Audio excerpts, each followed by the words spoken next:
এক তারিখে তারা জামাত ইসলামীকে নিষিদ্ধ করলো, আর 5 তারিখে ছিঁড়ে জুতো ছিঁড়ে শাড়ি পরে মামু বাড়ি দিল্লি পালাতে বাধ্য হলো। ওই যে হেলিকপ্টারে চড়ে পালিয়ে গেছে, 10 সেকেন্ডের একটা ভিডিও আছে, দেখছেন না? ওই ভিডিও দেখে মনে হচ্ছে উনি 16 বছরের প্রধানমন্ত্রী হাসিনা না, উনি আপনাদের ঠাকুরগাঁয়ের কাজের মেয়ে সকিনে। এ কথা কন না গা, মানে শাড়ির কুচিও ঠিক নাই আর চুলও ঠিক নাই, মানে বোঝা যাচ্ছে উনি কাছে এসে বসেন, একটু সময় সময় বসেন, এমনি বাতাস ঠান্ডা, আমার দিকে তাকান, তার মানে বোঝা যাচ্ছে উনি পালানোর আগে মনোযোগ দিয়ে শাড়িটাও পরতে পারেনি। ওই গণভবনের মধ্যে ইলিশ মাছ ভুনো করছে, গোস্ত মাছ রান্না করছে, 14 প্রকারের তরকারি, গরম ভাত, আল্লাহ খাবার পর্যন্ত টাইম দেয়নি। আল্লাহ বলতেছে আমাকারু আমাকার আল্লাহ আল্লাহু খায়রুল মাকিরিন, তারাও ষড়যন্ত্র করে, আল্লাহ কৌশল অবলম্বন করে, কার কৌশল বিজয়ী হয়? আল্লাহ বলতেছে আমি আল্লাহ ধরিনি, একবার ধরলে ইন্না বাদশা রাব্বিকা লাশাদীদ, আমার পাকড়াও বড় কঠিন। ওই স্বৈরাচার ভারতে যাবার পরে আমেরিকা যেতে চেয়েছে, ভিসা পায় নাই, কানাডায় যেতে চেয়েছে, ভিসা পায় নাই, সিঙ্গাপুর যেতে চেয়েছে, ভিসা পায় নাই। কোরআনের পাখি আল্লামা সাইদি বলেছিল এমন একটা সময় আসবে এই স্বৈরাচাররা পালানোর জন্য ইঁদুরের গর্তও খুঁজে পাবে না। আল্লামা সাইদি যেই বক্তব্য যে শহীদ হয়ে গেছে, স্বৈরাচারদের সঙ্গে বক্তব্য 100% মিলে যাচ্ছে। কিন্তু একটা কথা ভালো করে বুঝবেন, ওই স্বৈরাচার পালিয়ে যাবার পরে ষড়যন্ত্র বন্ধ হয়নি। ভারত থেকে ষড়যন্ত্র চলতেছে, দিল্লি থেকে ষড়যন্ত্র চলতেছে, আমার দেশের পতাকায় তারা আগুন ধরিয়ে দিয়েছে, আমার দেশের সীমান্তে হামলা করেছে, দূতাবাসে হামলা করেছে। উদ্দেশ্য কি? ভারতের লোক বলতেছে নরেন্দ্র মোদী আর শুভেন্দু অধিকারী যে বাংলাদেশে নাকি হিন্দুদের ঘর বাড়িতে আমরা হামলা করেছি। সত্য করে বলবেন, স্বৈরাচার হাসিনা পালিয়ে যাওয়ার পরে আপনারা কোন হিন্দুদের বাড়িতে হামলা করেছেন?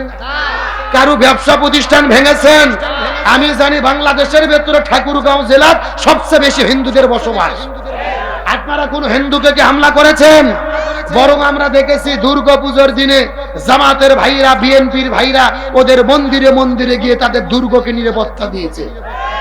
আমরা তাদের দুর্গ নিরাপত্তা দিয়েছি, আর ভারতে নরেন্দ্র মোদী আমাদের বাবরি মসজিদ ভেঙে রাম মন্দির তৈরি করেছে। সুতরাং নরেন্দ্র মোদীকে বলি তোমরা নিজের চরকায় তেল দাও। এই বাংলাদেশের হিন্দুরা বাংলাদেশে জামাই আদরে বসবাস করতেছে, আর ভারতের মুসলমানদের দিনে দুপুরে গরু জব করার অপরাধে হত্যা করা হচ্ছে। সুতরাং আজকের প্রোগ্রাম থেকে পরিষ্কার করে বলি, আমার দেশের স্বাধীনতা সার্বভৌমত্ব নিয়ে তারা হুমকির মুখে ফেলে দেয়, নতুন করে ষড়যন্ত্র করে, সীমান্তে হামলা করে, পতাকায় আগুন জ্বালিয়ে দেয়। পরিষ্কার করে বলি, বাংলার জমিনে 18 কোটি ছাত্র জনগণ রাজপথে নেমেছিল, স্বৈরাচার দেশ ছাড়তে বাধ্য হয়েছিল। এই বাংলায় প্রয়োজনে 18 কোটি জনগণ হাতে হাত রেখে কাপাই মাথায় কাপনের কাপড় বেঁধে, আবার প্রয়োজনে নারাই তাকবীর আল্লাহু আকবার স্লোগান দিয়ে রাজপথে নামবো। তারপর আমার বাংলাদেশের স্বাধীনতা সার্বভৌমত্ব 1 ইঞ্চি মাটি নিয়ে ওই ভারতের দাদা বাবুদেরকে আমরা সিনিমিনি খেলতে দেব না, দেব না, দেব না। কারা কারা যে দুটো হাত আল্লাহকে তুলে দেখায়।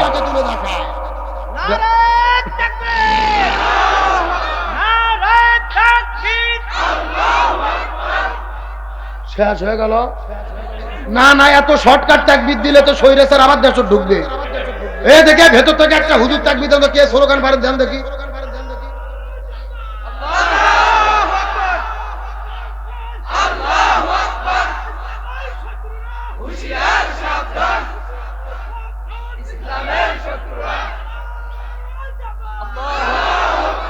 আলহামদুলিল্লাহ বলে। এ তো বাঘের বাচ্চা। এ ফেরোজ ভাই কই গেল? আমাকে 1 গ্লাস গরম পানি দেন, আর ওই ভাইকে 1 কাপ লাল চা দেন। আমরা দুইজন যতক্ষণ ঠিক আছি ততক্ষণ চলবে খেলা। কতক্ষণ? 30 মিনিট টাইম কি আপনারা দিবেন? আপনারা যদি অনুমতি দেন আমি ওয়াজ শুরু করবো, না হলে মোনাজাত দিয়ে বিদায় নেব। 30 মিনিট পরে যদি আপনারা আবার কিছু সময় বাড়ানো হবে, না হলে হবে না। তবে আমার কথা দেওয়া লাগবে, এই 30 মিনিটে কোনো লোক ওঠা যাবে না। ওই যে দাঁড়িয়ে আছে ওরা কারা? কোথা থেকে এলো? না না, ওরা পালে যাওয়ার ধান্দাত আছে। সামনে আসো তো দেখি। জি, এই যে বাম পাশে দাঁড়ায়, দয়া করে বসেন দেখি। এ মুরব্বি, মুরব্বি, জি, আলোচনা চলছে। আসেন, ভূমিকা শেষ, এখন ওয়াজ শুরু। আমরা বাংলাদেশে শান্তি চাই কি চাই না? আজকের সংক্ষিপ্ত সময়ে ওয়াজের সাবজেক্ট হলো বর্তমানে বাংলাদেশে শান্তি প্রতিষ্ঠায় আমাদের করণীয় কি, জানার দরকার আছে না নাই? জীবনে বাঘের কিচ্ছা হরিণের কিচ্ছা বহু শুনছেন, আজকে আসল ওয়াজ শুনেন যে বাংলাদেশে শান্তি কায়েম করতে গেলে আমাদের কি করতে হবে, জানার দরকার আছে না নাই? গভীর মনোযোগ লক্ষ্য করেন। 1947 সালে ভারত, বাংলাদেশ, পাকিস্তান আমরা ব্রিটিশদের কাছ থেকে স্বাধীনতা অর্জন করেছিলাম। উদ্দেশ্য কি? এই জমিনের মধ্যে আমরা শান্তি পেতে চাই, কিন্তু দুর্ভাগ্যজনক হলেও সত্য আমরা শান্তি পেলাম না। 1971 সালে বাংলাদেশ আবারও স্বাধীন করলাম। উদ্দেশ্য কি? বাংলাদেশে শান্তি পেতে চাই, শান্তি পেলাম না। 2024 এসে আবারও গণ অভ্যুত্থান হলো শান্তি পাওয়ার জন্য। আমরা কি শান্তি পাচ্ছি? তাহলে শান্তি পাওয়ার জন্য কোন কাজ করা দরকার আমাদের জানার দরকার আছে না নাই? আমার প্রিয় বন্ধুগণ, মুসলমান ভাইরা, গভীর মনোযোগ। কোন দিকে নজর নেই, কোন দিকে তাকাতে নাই। শর্টকাটে কয়েকটা কথা আপনাদের মধ্যে বলে বিদায় নিয়ে চলে যাওয়ার চেষ্টা করব। কথাগুলো সুন্দর করে বোঝার চেষ্টা করবেন। আমার নবীজি জমিনের ভেতরে শান্তি কায়েম করার জন্য 17 বছর বয়সে একটা দল গঠন করেছিল, যে দলের নাম হলো হিলফুল ফুজুল। কি নাম বললাম? এ ঠাকুরগার মুসলমান, গভীর মনোযোগ দিয়ে বোঝার চেষ্টা করবেন। আমার নবীজি জমিনের মধ্যে শান্তি কায়েম করার জন্য হিলফুল ফুজুল নামক একটা দল গঠন করলো। এই জমিনের মধ্যে নবীজি শান্তি কায়েম করার জন্য চেষ্টা করলো। 17 বছর থেকে শুরু করে 40 বছর পর্যন্ত নবীজি 23 বছর চেষ্টা করেছে, কিন্তু দুর্ভাগ্যজনক ব্যাপার হলো নবীজি শান্তি কায়েম করতে পারলো। এ ঠাকুরগার মুসলমান, গভীর মনোযোগ। আমাদের নবী 23 বছর ধরে চেষ্টা করেছে, কিন্তু জমিনের ভেতর শান্তি কায়েম করতে পারলো না। নবীজির বয়স যখন 40 বছর হয়ে গেল, আল্লাহ নবীজির উপরে যখন কোরআন নাজিল করলেন, নবীজি কোরআনের দাওয়াত দেওয়া শুরু করলো। এই কোরআন যখন জমিনের মধ্যে বাস্তবায়ন হয়ে গেল, এই কোরআনের সমাজটা যখন গঠন হয়ে গেল, এই জমিনে শান্তি নেমে আসলো। 40 থেকে শুরু করে 63 পর্যন্ত 23 বছর নবীজি চেষ্টা করলো, জমিনের মধ্যে শান্তি কায়েম হয়ে গেল। নবীজির জীবনটা দুই ভাগে ভাগ করার চেষ্টা করেন। নবুয়ত পাওয়ার আগের হলো 23 বছর, পরের হলো 23 বছর। আগের 23 বছরে নবীজি চেষ্টা করলো, কিন্তু জমিনের মধ্যে শান্তি কায়েম করতে পারলো না। কিন্তু পরের 23 বছরে নবীজি কেন জমিনে শান্তি কায়েম করতে পারলো?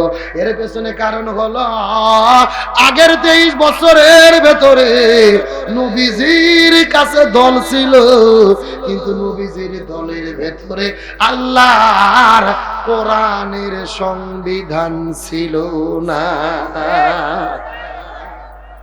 কথা কি মাথার মধ্যে ঢুকছে আপনাদের? আরে পাগল, আপনার আমার মতো 2 টাকার ছুটকে ফাটকে হুজুর না, এলাকার তেল তেলা গোয়েন্দার নেতাও না। স্বয়ং বিশ্ব নবী 23 বছর চেষ্টা করলো, জমিনে শান্তি কায়েম করতে পারলো না। কারণ কি? নবীজির দল ছিল, দলের মধ্যে কিসের সংবিধান ছিল না। তার মানে বোঝা যাচ্ছে বর্তমানে বাংলাদেশে যেই দলগুলো শান্তি কায়েম করতে চাচ্ছে, ওই দলের দ্বারা শান্তি কায়েম হবে না, যেই দল আল্লাহর কোরআনের সংবিধান দিয়ে পরিচালিত হয় না। কথা কি ক্লিয়ার না ভেজাল আছে? শান্তির জন্য কি লাগবে? কেরে পাগলা, যেই দল নিজেরাই কোরআন দিয়ে চলে না, ওদের নিজেদের মধ্যে তো গ্রুপিং করে কুপকার। গভীর মনোযোগ, ভালো করে বোঝার চেষ্টা করবেন। আপনি যদি মুসলমান হন, আপনাকে দল করতে হবে। নামাজ, রোজা, হজ, যাকাত যেমন ফরজ, ইসলামী আন্দোলন করা, দল করা আপনার জন্য ফরজ। আল্লাহর কোরআন বলেছেন, ওয়াতাসিমু বিহাবলিল্লাহি জামিয়াও ওয়া লা তাফাররাকু। তোমরা যদি মুসলমান হও, আল্লাহর জমিনে আল্লাহর দ্বীন কায়েমের জন্য আল্লাহর রশিকে ঐক্যবদ্ধভাবে আঁকড়ে ধরো। আল্লাহর কোরআন বলেছেন, ওয়ালতাকুম মিনকুম উম্মাতুন ইয়াদউনা ইলাল খায়র ইয়ামুরুনা বিল মারুফ ওয়া ইয়ানহাউনা আনিল মুনকার। তোমাদের মধ্যে অবশ্যই একটা দল থাকবে যারা ভালো কাজের আদেশ করবে, অন্যায় কাজে বাধা দেবে। আল্লাহর কোরআন বলেছেন, আল্লাযীনা ইম্মাক্কান্নাহুম ফিল আরদি আকামুস সালাত ওয়া আতাউজ যাকাত ওয়া আমারু বিল মারুফ ওয়া নাহাউ আনিল মুনকার। মুসলমান দল যদি ক্ষমতায় যায়, 4টে কর্মসূচি বাস্তবায়ন করবে। 1 নম্বর নামাজ বাধ্যতামূলক করবে, 2 নম্বর যাকাত ভিত্তিক অর্থনীতি কায়েম করবে, 3 নম্বর ভালো কাজ চালু করবে, 4 নম্বর মন্দ কাজ বন্ধ করবে। ক্ষমতায় যাওয়ার পরে এই বিচার কর্মসূচি যারা বাস্তবায়ন করার ঘোষণা দেবে এদের পক্ষেই আমাদের থাকতে হবে। বক্তব্যকে আব্দুল সালাম যুক্তিবাদী না আল্লাহ? সূরা হজ আয়াত নম্বর 41, জোরে বলেন 45? তাহলে চিৎকার করে বলেন শান্তির জন্য কি লাগবে? আর জোরে বলেন। এই জন্য আল্লাহ সুবহানাহু ওয়া তাআলা বলেন ওয়ামান আরাদা আন যিকরি ফাইন্না লাহু মাঈশাতান দানকা ওয়া নাহশুরুহু ইয়াউমাল কিয়ামাতি আ'মা। আর জোরে বলেন আল্লাহু আকবার।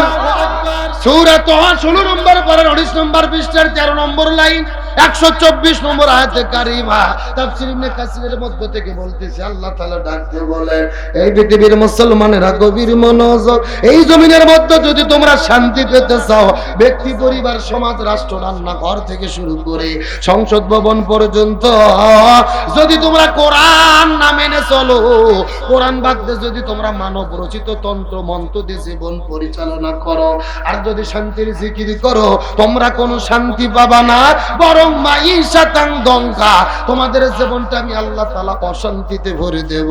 আর কিয়ামতের ময়দানে যারা কোরআন মানবে না এদের দুই চোখগুলোকে অন্ধ করে হাসরে আল্লাহ তাআলা উঠাবে। নাউজুবিল্লাহ বলেন না। যারা কোরআন মানবে না তাদের জীবনে অশান্তি দেবে কে? আর হাসরের ময়দানে তাদের দুই চোখ কানা করে বন্ধ করে কে উঠাবে? তাহলে শান্তির জন্য কি লাগবে? ফামান তাবিয়া হুদায়া ফালা খাউফুন আলাইহিম ওয়ালা হুম ইয়াহজানুন। এই যে লক্ষ্য করেন, আপনারা লিখে দিয়েছেন আব্দুল সালাম যুক্তিবাদী। আমি যুক্তিতে কিছু কথা আপনাদেরকে বুঝাই। মনে করেন বাংলাদেশে ঢাকা শহরে বিশাল বড় একটা পানির ট্যাঙ্কি আছে। ওখানে কিসের ট্যাঙ্কি? ওই ট্যাঙ্কির মধ্যে থেকে পাইপ দিয়ে দিয়ে বাংলাদেশের 64টা জেলায় পানি সাপ্লাই দেওয়া হয়। কিন্তু ঢাকা শহরে যে পানির ট্যাঙ্কি আছে ওই ট্যাঙ্কির ভেতরে একটা মরা বিড়াল মরিয়ে পচে গন্ধ উঠে আছে। কথা কি বোঝা যায়? এখন একটা পাইপ আস্তে আস্তে আস্তে আপনাদের এই ঠাকুরগাঁও ভুল্লিতেও এসেছে। এখন বলেন তো পাইপ দিয়ে যেই পানি বের হচ্ছে ওই পানি ভালো না গন্ধ? আরো জোরে বলেন। এখন গন্ধালা পানি বের হওয়ার পরে ঠাকুরগাঁও জেলার যত হুজুর আছে, মুফতি, মুহাদ্দিস, ইমাম, মুয়াজ্জিন, ফকি, সব হুজুরদেরকে ডেকে বলে সেই হুজুরের গোষ্ঠী, এই যে গন্ধালা পানি বের হচ্ছে তোমরা ফু দিয়ে দিয়ে পরিষ্কার করো। হবে? আমার কথা কি বুঝতেছেন? আচ্ছা আপনাদের ঠাকুরগাঁও জেলার হুজুর তো দূরের কথা, কাবা শরীফের ইমামও যদি এসে ফু দেয় পানি পরিষ্কার হবে? আচ্ছা বলেন তো পানি পরিষ্কার করতে গেলে কি পরিষ্কার করা লাগবে? ওই ঢাকা শহরের ট্যাঙ্কি পরিষ্কার করা লাগবে। এটা কি বুঝতেছেন? এবার আসল ওয়াজ শোনেন, আসল ওয়াজ। এই বাংলাদেশের শান্তি প্রতিষ্ঠার একটা ট্যাঙ্কি আছে যার নাম হলো সংসদ ভবন। আরো ধরে বলেন। আর ওই সংসদের ভেতর থেকে বাবার আইন, দাদার আইন, চাচার আইন, খালার আইন, ফুপুর আইন, কার্ল মার্ক্সের আইন, লেনিনের আইন, পুতিনের আইন, সক্রেটিসের আইন, প্লেটোর আইন, ধর্মনিরপেক্ষতাবাদ, জাতীয়তাবাদ, সোশ্যালিজম, ক্যাপিটালিজম, ভারতের আইন, ব্রিটিশের আইন, মানব রচিত তন্ত্র মন্ত্রকে জুতোই এবং ঝাঁটাপেটা করে বিদায় করে যতদিন পর্যন্ত কোরআন দিয়ে বাংলাদেশ পরিচালিত না হবে ততদিন পর্যন্ত এই জমিনের ভেতরে শান্তি আসতে পারে না, পারে না, পারে না। সুতরাং বাংলাদেশে শান্তি কায়েমের জন্য কোরআন দিয়ে বাংলাদেশ চলুক, এটাকে আপনারা চান? কারা কারা চান? দুটি হাত আল্লাহকে তুলে দেখা। এই তাকবীর দেন দেখি।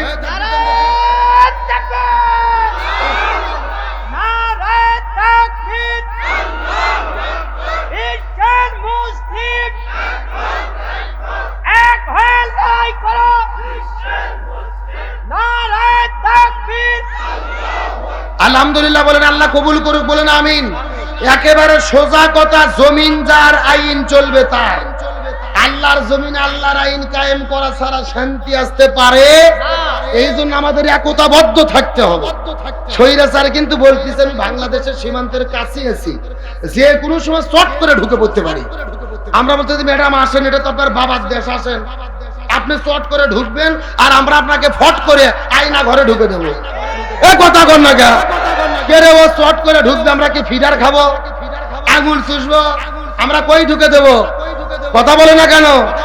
বুবু বাইশো চট করিয়া আয়না ঘরটা তোমার জন্য রাখছি গো সাজাইয়া। জোরে জোরে জোরে, বুবু বাইশো চট করিয়া, আয়না ঘরটা তোমার জন্য রাখছি গো সাজাইয়া। আমরা রিসিপশনে বইসাই আছি জুতোর মালা লইয়া, বুবু আইসো চট করিয়া, আয়না ঘরটা তোমার জন্য রাখছি গো সাজাইয়া। আচ্ছা জোরে বলেন, আয়না ঘর কি আমরা তৈরি করেছি না ওরাই করেছে? আমাদের প্রিয় ভাই ব্রিগেডিয়ার আমান আজমি ব্যারিস্টার আরমান 13 বছর ধরে আয়না ঘরে বন্দি করে রেখেছে। সূর্যের আলো দেখতে দেয়নি, বাইরের বাতাস দেখতে দেয়নি, এমনকি আজান যখন হতো বক্সে গান বাজাইয়া আজান পর্যন্ত শুনতে দিত না। তাই ওই আয়না ঘরে তাদেরকে ঢুকানোর দরকার আছে না নাই? বাংলাদেশে একমাত্র ইবাদত করলে বিপদ, ওই ইবাদতের নাম কি? গভীর মনোযোগ ভালো করে বোঝেন। বাংলাদেশে নামাজ পড়লে বিপদ হয় না, হজ করলে বিপদ হয় না, যাকাত দিলে বিপদ হয় না, জিকির করলে বিপদ হয় না। এই বাংলাদেশে একমাত্র বিপদে পড়েছে তারা এই জমিনের ভেতরে কোরআনের আন্দোলন করেছে যারা। আর এই জন্যই আল্লাহর কাছে সবচাইতে বেশি প্রিয় হলো কোরআন বিজয়ের আন্দোলন করা। আমার দিকে লক্ষ্য করে, আমার নবীজি রমজান মাসে 16 দিন রোজা রেখেছে। একটু জোরে বলা যাবে কয়দিন? 17 রমজান নবীজি সকালবেলা পানি খাইলো, খেজুর খাইলো, রোজা ভেঙে ফেললো। সাহাবীদেরকে বলেন, সাহাবীরা তোমরাও রোজা ভেঙে ফেলো। সাহাবীরা বলতেছে, ইয়া রাসূলুল্লাহ, এটা আপনি কেমন কথা বললেন? আপনি না 3 দিন আগে ওয়াজ করলেন একটা রোজার এত দাম, ইচ্ছা করে যদি কেউ একটা রোজা ছেড়ে দেয় লাগাতার 60টা রোজা রাখতে হবে, আবার যদি একটা রোজা ছেড়ে দেয় আবার 60টা রোজা রাখা লাগবে, আপনি রোজা কেন ছাড়তে বললেন? রাসূল বলতেছে, বেঁচে বোঝার চেষ্টা করো না। ওয়ামা আতাকুমুর রাসূল ফাখুযুহু ওয়ামা নাহাকুম আনহু ফান্তাহু। আমি নবী যা বলেছি তা তোমরা করো, যা করতে নিষেধ করেছি তা থেকে দূরে থাকো। আবু জেহেল মদিনা আক্রমণ করেছে, আর বসে থাকা যাবে না। এখন আবু জেহেলের মোকাবেলা করতে হবে। তার মানে বোঝা গেল রোজা রাখা দামি ইবাদত, কিন্তু রোজার চাইতেও দামি ইবাদত এই জমিনে কোরআন বিজয়ের আন্দোলন করা। আমার প্রিয় বন্ধুগণ, মুসলমান ভাইরা গভীর মনোযোগ, কোন দিকে নজর নাই, কোন দিকে তাকাতাকি নাই। কয়েকটা মিনিট আপনাদের মধ্যে কথা বলার পর আপনাদের মধ্য থেকে দোয়ানে বিদায় নিয়ে চলে যাওয়ার চেষ্টা করব। নবীজির চাচা হানজালা নতুন বিবাহ করার পরে ওই বউটাকে বাসর ঘরের মধ্যে নিয়ে যখন চলে গেছে, স্ত্রীর সঙ্গে প্রেম ভালোবাসা মহব্বত চলতেছিল, ফুলসজ্জা রাত পার করতেছিলেন। এমন সময় গভীর রজনীতে মদিনার গলি থেকে কে যেন চিৎকার করে ডাকতে বলে, কুতিলা মুহাম্মদ, কুতিলা মুহাম্মদ। মুসলমানদের নবী জমিন থেকে বিদায় নিয়ে চলে গেছে। এই কথা যখন হানজালার কানের মধ্যে ঢুকে পড়েছে, ওই নতুন বউটাকে বাসর ঘরের বিছানার মধ্যে রাখার পরে হানজালা ঘরের মধ্যে থেকে লাফ দিয়ে ওঠার পরে কূপের মধ্যে চলে গেলেন ফরজ গোসল করার জন্য।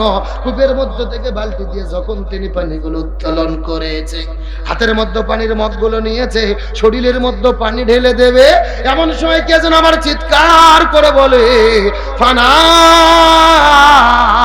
যুদ্ধ শুরু হয়ে গেছে। কুতিলা মুহাম্মদ, কুতিলা মুহাম্মদ। মুসলমানদের নবী ওদের প্রান্তরে জমিনের মধ্য থেকে বিদায় নিয়ে চলে গেছে। হানজালা রাদিয়াল্লাহু তাআলা না এই কথাটা শোনার পরে কূপের পানি কূপের মধ্যে ফেলে দেওয়ার পরে এক দৌড়ে তিনি চলে গেলেন ঘরের ভেতরে। ওই ঘরের মধ্যে যাওয়ার পরে তলোয়ার বের করার পরে তিনি একটা দৌড় দিয়েছেন ওদের প্রান্তরে যুদ্ধ করতে যাওয়ার জন্য। পেছন দিক থেকে তার নববধূ বাসর ঘরের নতুন বউ তার কাপড় টেন ধরে ডাকতে বলে, ওগো প্রাণের স্বামী, আপনি যুদ্ধ করতে চলে যাবেন, আমার কোনো আপত্তি নেই। উদের প্রান্তরে যাবেন, আপনি যুদ্ধ করবেন, আমার কোনো আপত্তি নাই। তবে গো প্রাণের স্বামী, আপনার তো ফরজ গোসল বাকি আছে, আপনি গোসল বাদ দিয়ে কেমন করে জিহাদের ময়দানে চলে যাবে? ওগো স্বামী, আপনি গোসল করেন, এই গোসল করার পরে আপনি যুদ্ধ করতে যাবেন, আমার কোনো আপত্তি। এই কথা বলার পর সাহাবী হানজালা দাঁড়িয়ে চিৎকার করে বললেন, ওগো প্রাণের বিবি, আমি যদি গোসল করা শুরু করি, গোসল করতে করতে করতে করতে যদি সময় পার হয়ে যায়, আর মুসলমানদের নবী যদি উহুদের প্রান্তরে শহীদ হয়ে চলে যায়, হাসরের ময়দানে আল্লাহ যদি জিজ্ঞাসা করে বলে, হানজালা রে, তোমার বউকে নিয়ে বাসর করার সময় কাটাইছো, আর মুসলমানদের নবী চলে গেলেন উহুদের প্রান্তরে, জীবন দিয়ে শহীদ হয়ে চলে গেলেন, মুসলমানদের নবীকে মারা হলো, আর তুমি বাসর ঘরের ভেতরে কেমন করে সময় কাটালে? এমন প্রশ্ন যদি আল্লাহ আমাকে করে, তখন আমি আল্লাহকে কেমন করে জবাব দেব? এ পঞ্চগড় ঠাকুরগাঁর মুসলমান গভীর মনোযোগ। সেই সন্ধ্যার পর থেকে এতক্ষণ পর্যন্ত আপনারা আলোচনা শুনেছেন। আমি আপনাদের বেশি কোনো কষ্ট দেব না, শুধু ঘটনাটা বলে শিক্ষা দিয়ে আপনাদের মধ্য থেকে বিদায় নিয়ে চলে। স্ত্রীকে কথাটা বলার পরে হানজালা হাতের মধ্যে তরোয়াল নেওয়ার পরে দৌড়াইতে দৌড়াইতে যখন উহুদের ময়দানের মধ্যে চলে গেলেন, উহুদের যুদ্ধ শুরু হয়ে গেল। কিন্তু ফজর নামাজের যখন আজান হয়ে গেল, হানজালার ফরজ গোসল বাকি, মানে শরীরটা অপবিত্র, ফজর নামাজ তিনি পড়তে পারলেন না, জোহরও পড়তে পারলেন না, আসরটাও পড়তে পারলেন না। চিৎকার করে বলেন তো, ফরজ নামাজ কাজা হলো কয় ওয়াক্ত? 3 ওয়াক্ত। জোরে বলেন কয় ওয়াক্ত? মনোযোগ দিয়ে কথাগুলো বোঝার চেষ্টা করবেন। একদিকে ফরজ গোসল বাকি, আর একদিকে 3 ওয়াক্ত ফরজ নামাজ কাজা হলো।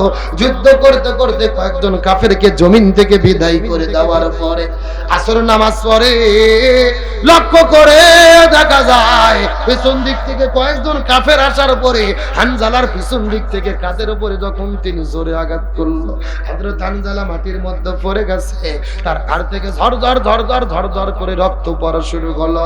রক্ত পড়তে পড়তে কিছুক্ষণ পরে লক্ষ্য করে দেখা গেল রে, সাহাবী হানজালা ঘর থেকে আসার পরে উহুদের প্রান্তরে জীবন দিয়ে বিদায় নিয়ে চলে গেল। এ পঞ্চগড় ঠাকুরগাঁর মুসলমান গভীর মনোযোগ। উহুদের প্রান্তরে শুধু হানজালা নয়, নবীজির ৭০ জন সাহাবী জমিনের মধ্যে থেকে বিদায় নিয়ে চলে গেছেন। আজকেও যারা মক্কা মদিনায় হজ করতে যান, কিন্তু নিজে চোখে দেখতে পারবে উহুদ পাহাড়ের পাদদেশে একই জায়গার ভেতরে নবীজির ৭০ জন সাহাবীর কবর আছে। আমার নবীজি বড় দয়া করে, মায়া করে, মহব্বত করে করে করে করে কান্না করে করে করে করে নিজে হাতে নবীজি কবর সাহাবীদের দিয়ে রেখেছে। ওই মদিনায় যাওয়ার পরে লক্ষ্য করে দেখলাম ওই মদিনার মধ্যে শত শত পাহাড় দেখে যায়, কোন পাহাড় কিন্তু এতটা লাল না। উহুদ পাহাড় যত পরিমাণ লাল দেখা যায়, মদিনার মানুষদেরকে জিজ্ঞেস করে বললাম, মানুষেরা এই মদিনায় হাজার হাজার পাহাড় দেখা যায়, কোন পাহাড় তো এত পরিমাণ লাল না। উহুদ পাহাড় কেন এত লাল হলো? এর পেছনে কারণ কি বলো তো দেখি। মদিনার মানুষ কান্না করে করে করে করে ডাকতে বলে, হুজুর আমরা কিতাবের মধ্যে পড়েছি আর পূর্বপুরুষদের কাছে শুনেছি, আমার নবীজি যুদ্ধ করতে করতে উহুদের প্রান্তরে যখন চলে গেছে, পিছন দিক থেকে কাফেরের বাচ্চারা আসার পরে নবীজির মাথার উপরে আঘাত করেছে। নবীজির মাথার হেলমেটটা ভেঙে দাঁতের মধ্যে ঢোকার পরে নবীজির দন্দন মোবারকটা যখন শহীদ হয়ে চলে গেল, নবীজির দাঁতের মধ্যে থেকে ঝরঝর করে করে করে করে একটা ফোঁটা রক্ত যখন মদিনার মধ্যে পড়েছে, পুরো মদিনা থরথর থরথর থরথর থরথর করে শুরু করেছে। আর একটা ফোঁটা রক্ত যখন উহুদ পাহাড়ের পাদদেশে পড়েছে, পুরো মদিনা থরথর থরথর করে কাঁপতে কাঁপতে ওই কালোয়ার সাদা থেকে লাল আকার ধারণ করেছে। আমি নবী না চিনিলাম, কি ভুল করিলাম, আমি নবী না চিনিলাম, কি ভুল করিলাম, ভসমে ঢালিলাম ঘি, মানুষ হইয়া জন্ম লইয়া মানুষের করিলাম কি আমি, মানুষ হইয়া জন্ম লইয়া মানুষের করিলাম কি। আমার নবীজির মুখে রক্ত পরে পুরো মদিনা লালে লাল হয়ে গেলেন। আমার নবীজি মদিনা শহরের দিকে লক্ষ্য করে দেখে একটা মহিলা কান্না করে করে করে করে করে করে ওদের প্রান্তরের দিকে দৌড়ে দৌড়ে চলে যাচ্ছে। নবীজি লক্ষ্য করে দেখতে পারলেন এই মেয়েটির হাতের মধ্যে মেহেদি, পায়ের মধ্যে মেহেদি। নবীজির বুঝতে বাকি রইল না, মেয়েটি বাসর ঘরের মধ্য থেকে যুদ্ধের ময়দানে চলে এসেছে। নবী আস্তে করে করে কান্না করে করে করে করে মেয়েটির কাছে যাওয়ার পরে জিজ্ঞেস করে বলে, ও গো মা, তুমি বাসর ঘরের মধ্য থেকে কেন ওদের প্রান্তরের মধ্যে ছুটে চলে এসেছো? মেয়েটি কান্না করতে করতে বলে, হুজুর আপনি কি আমাকে চিনতে পেরেছেন? আমি তো সেই মেয়ে গতকালকে বিকেলবেলা আপনার চাচা হানজালার সঙ্গে আপনি সেই মেয়েটিকে বিবাহ সম্পন্ন করে দিয়েছিলেন। ওগো নবীজি, আপনার কি মনে পড়ে আপনার চাচা হানজালা আমাকে বিয়ে করার পরে আমাকে নিয়ে যখন বাসর ঘরের মধ্যে চলে গেছে, বাসর ঘরের মধ্যে প্রেম ভালোবাসা মহব্বত চলতেছিল, বাইর থেকে কে যেন ডাকতে বলে, কুতিলা মুহাম্মদ, মুসলমানদের নবী জমিনের মধ্য থেকে বিদায় নিয়ে চলে গেছে। এই কথা শোনার পরে আমার স্বামী বাসর ঘর ছেড়ে যুদ্ধের ময়দানে এসেছে। ওগো নবীজি, আমি জানতে পেরেছি আমার স্বামী জমিনের মধ্য থেকে শহীদ হয়ে বিদায় নিয়ে চলে গেছে। এই করে বলার পর মেয়েটি কান্না করতে করতে বলে, ইয়া রাসূলুল্লাহ, আপনি ভুল বুঝবেন না, মন খারাপ করবেন না। ওগো নবীজি, আপনি ভুল বুঝবেন না, আমার স্বামী জমিন থেকে বিদায় নিয়ে চলে গেছে, এই জন্য কিন্তু আমি কোনো কান্না করি না। আমার কান্না করার কারণ হলো আমার স্বামীর ফরজ গোসল বাকি আছে। আপনি একটু আমার স্বামীর জন্য গোসলের ব্যবস্থাটা করে দেন। লিল্লাহি তাকবীর। আমার স্বামী জমিন থেকে বিদায় নিয়ে চলে গেছে, এই জন্য আমি কোনো কান্না করি না। আমার কান্না করার কারণ আমার স্বামীর ফরজ গোসল বাকি, আপনি একটু গোসলের ব্যবস্থাটা করে দেন। তার কারণ ইসলামী শরীয়তের বিধান হলো, যদি কোনো মানুষ যুদ্ধ করতে গিয়ে জিহাদের ময়দানে জীবন দেয়, এই মানুষটাকে গোসল করানোর দরকার নেই, এই মানুষটাকে নতুন করে কাপড়ের কাপড় পরানোর দরকার নাই। আমার আল্লাহ তাআলা বলেন, ইয়া রাসূলুল্লাহ, সেই মানুষগুলো যুদ্ধের ময়দানে যাবার পরে জীবন দিয়ে শহীদ হয়ে চলে যাবে, এদের নতুন করে কাপড়ের কাপড় পরাবেন না, নতুন করে গোসল করানোর কোনো দরকার নাই। এই মানুষগুলোদেরকে রক্ত মাখা জামা নিয়ে কবরের মধ্যে দাফন করে দেন। তার কারণ মানুষগুলো হাসরের ময়দানে আল্লাহর দরবারে শহীদদের কাতারে রক্ত মাখা জামা নিয়ে তারা দাঁড়িয়ে যাবে। লিল্লাহি তাকবীর। এই জন্য মেয়েটি ডাকতে বলি, ইয়া রাসূলুল্লাহ, আমার স্বামীর ফরজ গোসল বাকি, আপনি একটু গোসলের ব্যবস্থাটা করে দেন। স্বামী বিদায় নিয়ে চলে গেছে, এই জন্য আমি কোনো কান্না করি না। এ ঠাকুর গায়ের মুসলমান, এই আলোচনার দ্বারা আমাদের শিক্ষা হলো, দিনের পথে যারা, ইমানের পথে যারা অবিচল থাকে, হাসতে হাসতে জীবন দেয়, জালেমের জুলমের কাছে মাথা নত করে।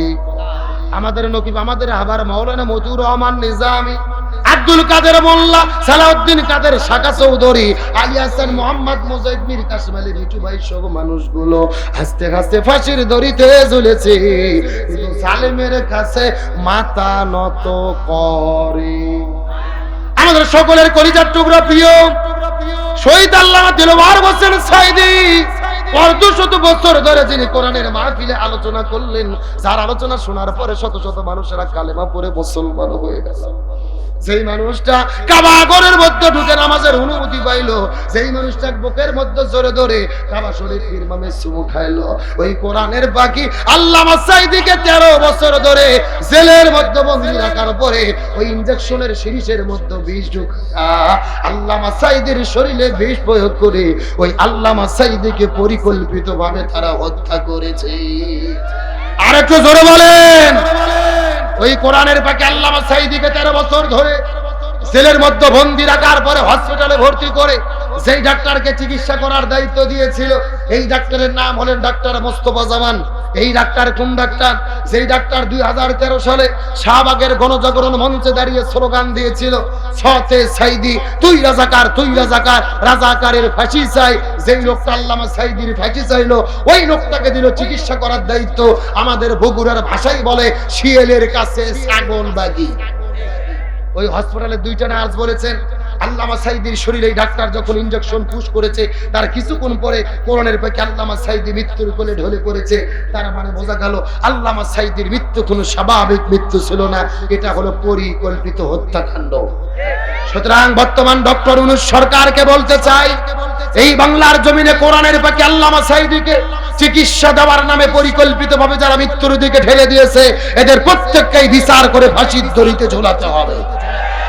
আজকে আল্লামা সাঈদীকে বিদায় করতে চেয়েছে, তারাই জমিন থেকে বিদায় হয়ে গেছে। ওরা আছে না পালাইছে? আপনারা ইরশাদ চাচা ছিলেন না? ইরশাদ চাচা স্বৈর শাসক ছিল, ক্ষমতা ছাড়ছে, জেলে বন্দী হয়েছে, তাও দেশ ছাড়া হয়নি। ইরশাদ চাচা হলো বাপের বেটা। আর বেগম খালেদা জিয়া তিনবারের প্রধানমন্ত্রী, ক্ষমতা ছেড়েছে, জেলে বন্দী হয়েছে, দেশ ছাড়া হয়নি। বেগম খালেদা জিয়া হলো বাপের বেটি। এই কথা বলো না, দেশ ছেড়ে খালেদা জিয়া কপার দিয়েছিল যাওয়ার জন্য, তিনি যায়নি। আজকে স্বৈরাচার পতনের পরে তিনি আজকে সন্ধ্যা 8টার ফ্লাইটে তিনি লন্ডনে চলে গেল চিকিৎসার জন্য। আমরা খালেদা জিয়ার জন্য দোয়া করি, তিনি আপসহীন দেশ নেত্রী, আল্লাহ পরিপূর্ণভাবে সুস্থ করে আবারও দেশে ফিরে নিয়ে আসুক। জোরে আমিন বলেন, আমিন বলেন। তার কারণ স্বৈর শাসকের সাথে তিনি আপোষ করে, তারপরে হাসিনের সঙ্গে কোন সমঝোতা করে, আর জামাতের নেতারা ফাঁসির দড়িতে ঝুলেছে, জীবন দিয়েছে, দেশ ছাড়া হয়নি। এরা ইসলামী আন্দোলনের পরীক্ষিত একনিষ্ঠ কর্মী। আর যারা বলেছিল আমরা যাব না, শেখের বেটি পালাই না, উনি পালিয়ে চলে গেল। এ কথা কেন না গা, যারা বলেন ঠিক। আও আমি জননী তুমি হারনি, পালিয়ে গেছো তুমি এটাই জানি। একটু জোরে ঠিক বলেন, জোরে ঠিক বলেন। আও আমি জননী তুমি হারনি, পালিয়ে গেছো তুমি এটাই জানি। জোরে ঠিক বলেন, জোরে ঠিক বলেন। দেশটাকে চুষে গেল 16টি বছর, প্রকৃত দেশপ্রেমী পাইনি কদর। দেশটাকে চুষে গেল 16টি বছর, প্রকৃত দেশপ্রেমী পাইনি কদর। তুমি যে ছিলে শয়তানের নানি, দাদার দেশে গেছো এটাই জানি। ওগো শেখ হাসিনা তুমি হারনি, পালিয়ে গেছো তুমি এটাই জানি। কোরআনের পাখিদের দিয়েছো ফাঁসি, মুখে বলেছো দিন ভালোবাসি। কোরআনের পাখিদের দিয়েছো ফাঁসি, মুখে বলেছো দিন ভালোবাসি। তুমি যে ছিলে শয়তানের নানি, স্বামীর দেশে গেছো এটাই। এ কথা বল। রোজা রাখা ফরজ, স্বামী যখন কাছে থাকবে তখন স্বামীর খেদমত করা ফরজ। আর পর্দার কোনো বয়স নাই, পর্দার কোনো মুহূর্ত নাই, পর্দার কোনো সময় নাই। একটা মহিলা যুবতী হওয়ার পর থেকে প্রতিটি জায়গায় প্রতিটি ক্ষণে পর্দা মেনে চলা ফরজ। ফাতেমা ডাকতে বলো বাবা আমি বুঝতে পেরেছি মহিলাদের জন্য 4টা আমলই জরুরি। এই 4টা আমলের ভেতরে সবচাইতে দামি আমলের নাম হলো পর্দা। সবচাইতে দামি আমলের নাম কি? আরো জোরে। আল্লাহ তাআলা মহিলাদেরকে এই 4টা আমল করার তৌফিক দিক, বলেন আমিন।